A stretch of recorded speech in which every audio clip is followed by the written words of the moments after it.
All right, I'm going to preface this by saying I see the AAC as a 4-team race this year.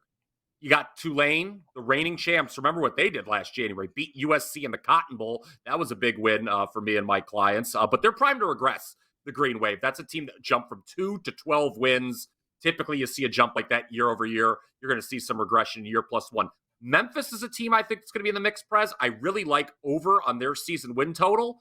UTSA is a team that's going to be in the mix, but I think they could struggle because they're one of the teams making a jump from Conference USA here to the AAC, a better conference.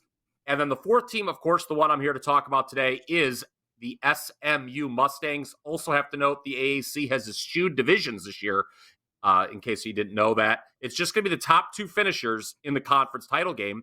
And, of course, we've seen some of the long-term stalwarts in this conference depart. Cincinnati's in the Big 12. UCF is in the Big 12. Houston's in the Big 12 now. You've got the 6 new teams, UTSA being one of them. The others are FAU, North Texas, UAB, Rice, and Charlotte.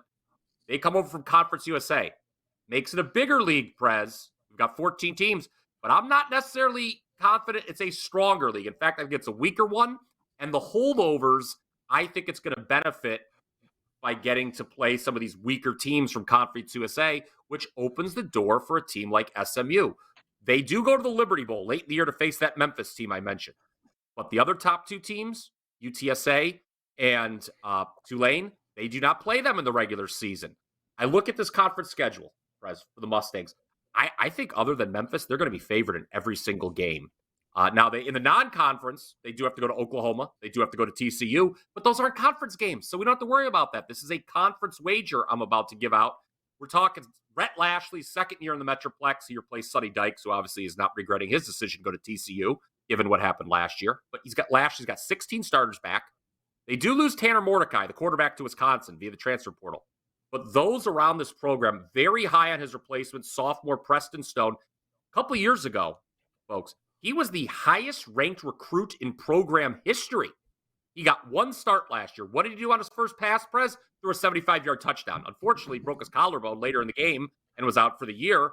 But there's some pedigree there. I think this offense can absolutely match last year's numbers with Stone under center. And the defense is going to be better. All we have to do, because it's top two finishers, is get to that conference title game. You can always hedge if you like the opponent. But I think SMU, guys, is an outstanding value to win the AAC in 2023. Look at the odds right there on the screen, plus 360. Great bet.